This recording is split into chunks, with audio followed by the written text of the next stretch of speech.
We're going to look at graphing rational functions, and I'm going to explain how to graph rational functions. Alright, so here for example A, we want to graph f of x, which is x squared minus 2x minus 3, over 2x squared minus 5x minus 3. Now there's a process to this, and so I'm going to walk you through it. And step one of this process in graphing rational functions is to find your domain. What is the domain? Alright, so now remember the domain means the things that you plug in and can get a possible answer. And for rational functions, the way you find the domain, or really the way you find the things that aren't in your domain, is by setting the denominator equal to 0.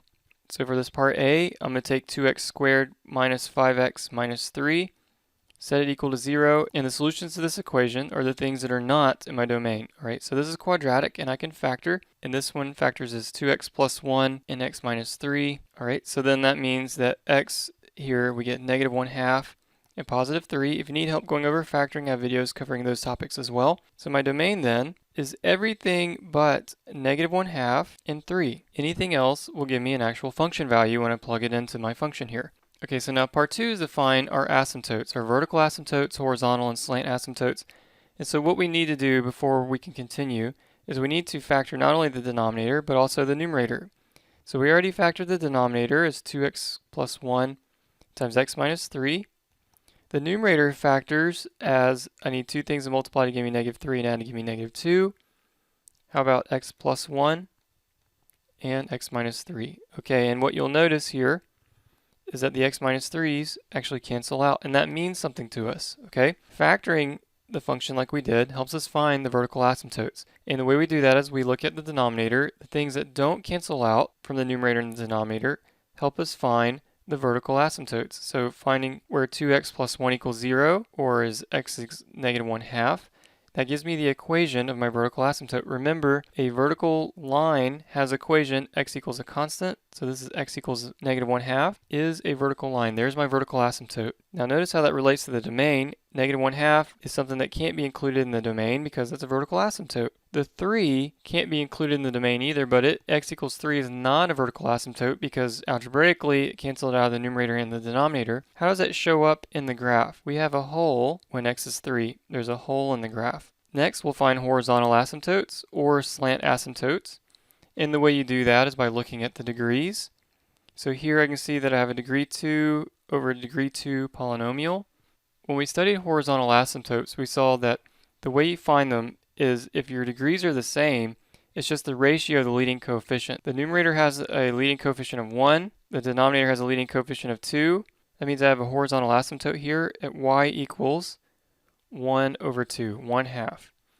And since I have a horizontal asymptote, that means my slant asymptote is non-existent. I have no slant asymptote. The next thing we would want to do is define my x-intercepts. These are the places where the graph crosses the x-axis. Okay, now where the denominator helped me find my vertical asymptotes, the numerator can help me find my x-intercepts. So I need to figure out when does x plus 1 and x minus 3 equal 0, and that happens at negative 1 and positive 3.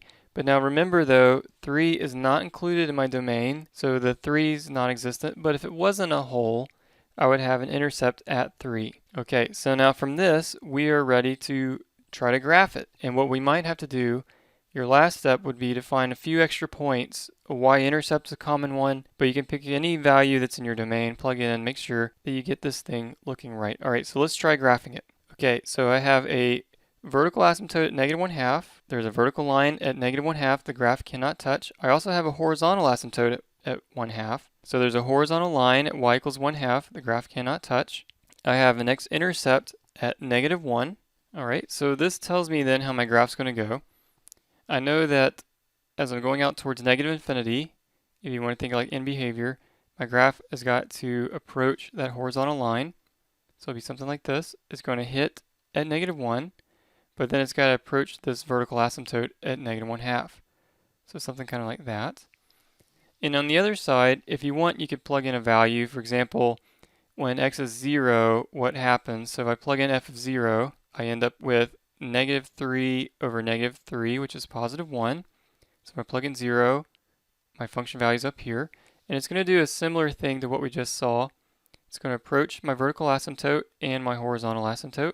but just from above. Okay, now the one extra detail we have to include in this is remember that at the value 3, there is a hole. So I'm going to draw a hole in my graph where there's nothing there at the point x equals 3, but everywhere else we're okay as long as we don't hit the vertical asymptote. And I hope this makes sense. Now this process works the same way each time, and I'm going to go over a couple more examples, and if you have any questions, just let me know. Okay, this time we have g of x equals x squared plus 3 over x plus 3, and we're trying to graph this thing again. So we're going to go through our steps. First thing we need to do is define our domain.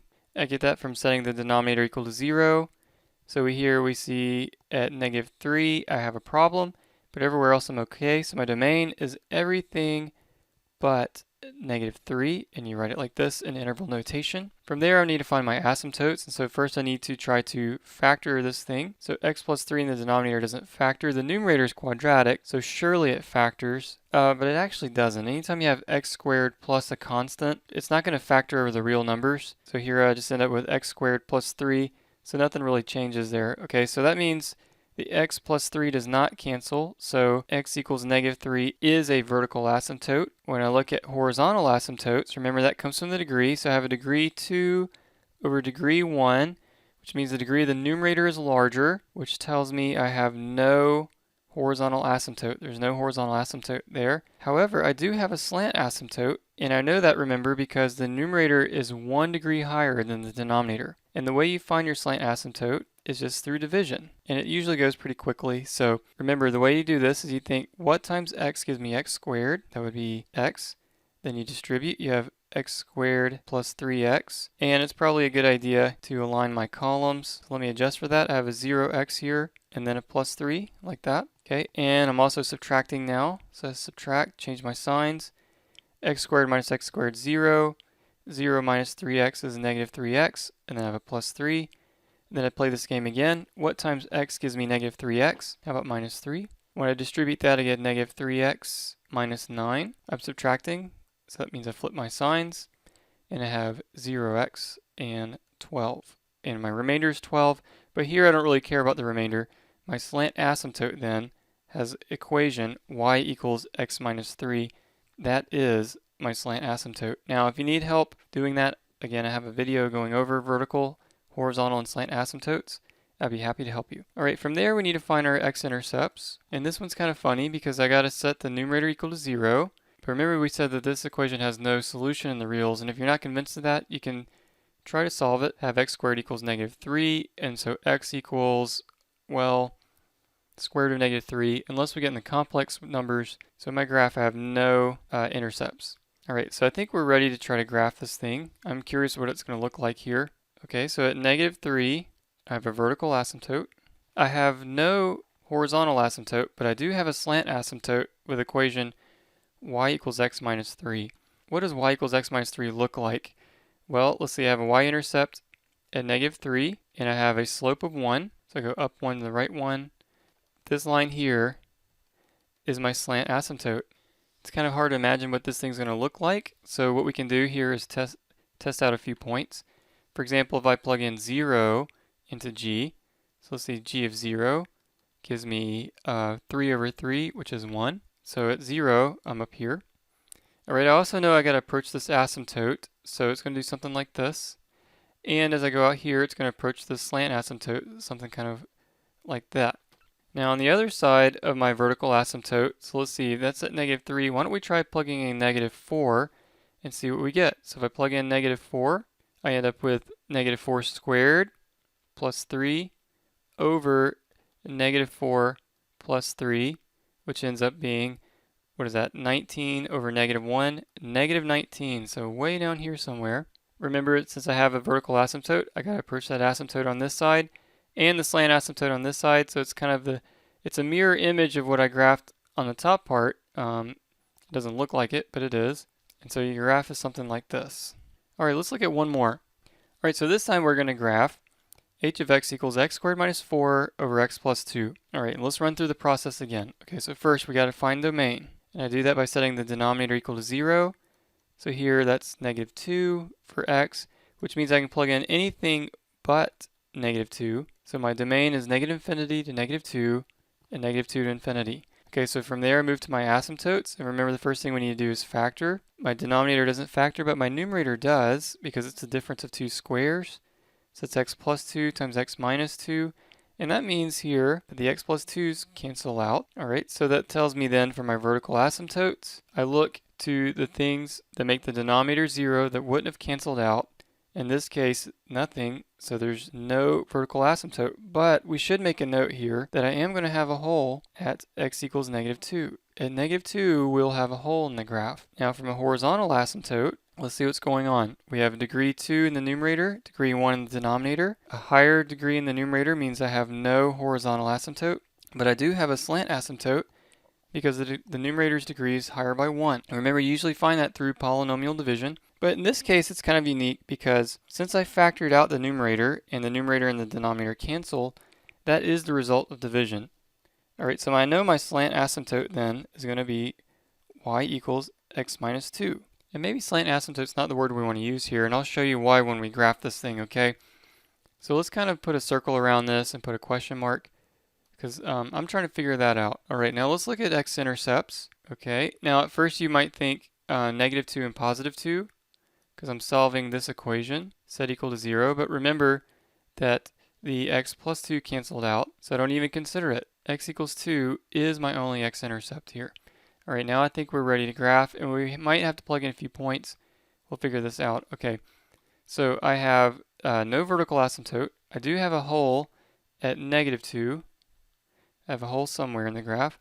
At positive 2, I hit 0.